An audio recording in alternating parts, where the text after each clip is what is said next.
Today we're going to listen to a story told about a community-based project. I'd like to introduce you to Dr. Maxime Madder.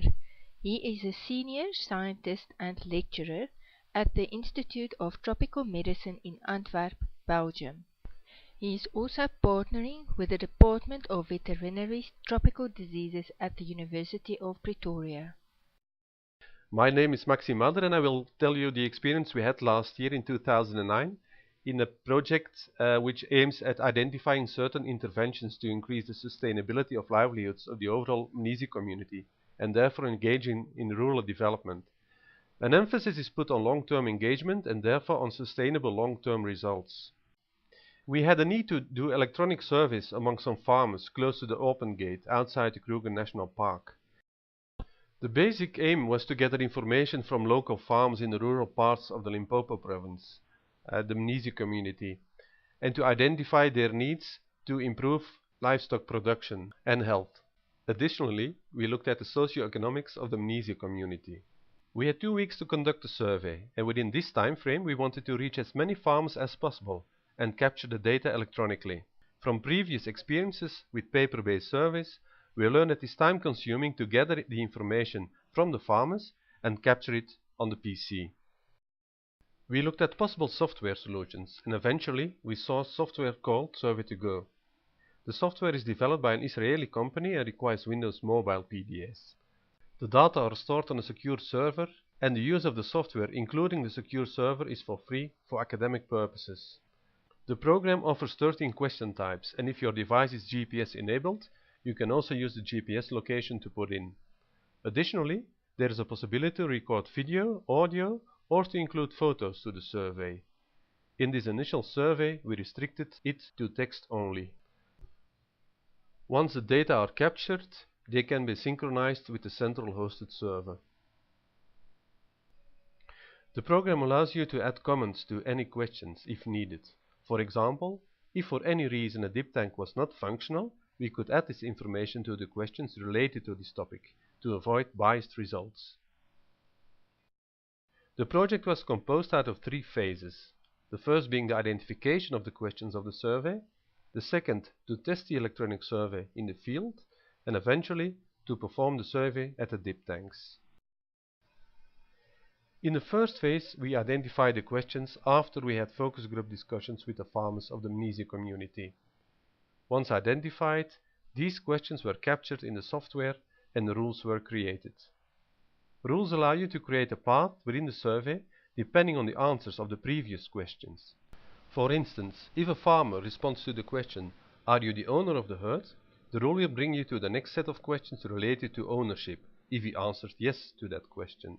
If not, the rule would guide us to a different set of questions.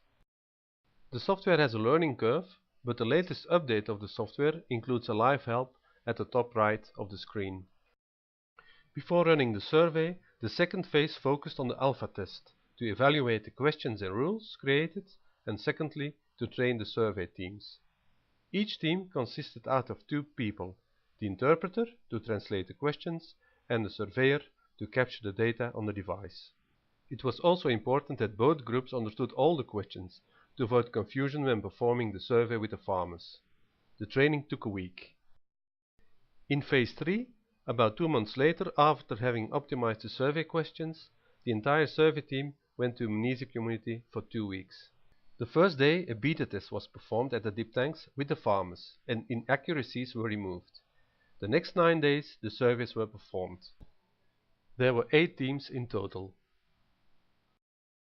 During the 9 days of surveying, we reached about 273 farmers. To perform the surveys, we had to get up around 4 AM to be at the dip tanks around sunrise, when the farmers gathered together to have their animals dipped.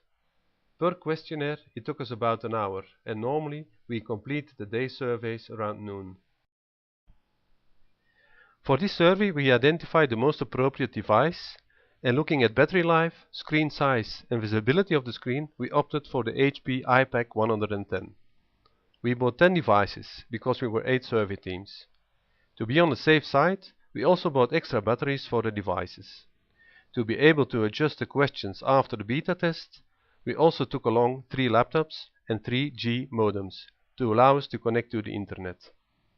The software required you to be online to be able to modify the questions and to transfer the data to the server.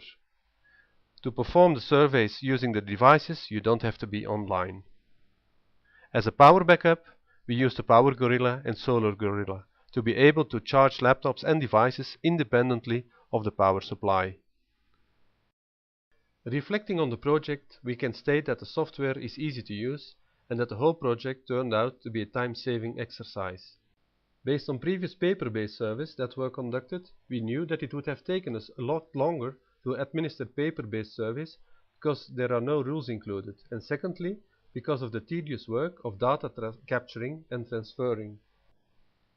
The biggest challenge was the internet connection the first days, as 3G coverage was poor in this remote area. We are very grateful to the South African Wildlife College allowing us to use their Wi-Fi network. It allowed us to sync the devices with a secure server in Israel to transfer the data within seconds every afternoon. Normally it would have taken us hours to transfer the data manually and validate the data entered. Because farmers only dip in the morning, we had to use the limited time at the dip tanks optimally. In this way, we were able to reach that many farmers. The available time in the afternoon allowed us to catch a glimpse of the data. The animal health technicians of veterinary services played a major role for organizing the service with the farmers at the dip tanks. Everyone was skeptical of how this project would turn out, and in the end it was a huge success, especially because of the commitment of farmers, interpreters, the animal health technicians and surveyors. Thank you, Maxime, for this very interesting story. I hope that more people will now be able to make use of surveys to gather information in this way.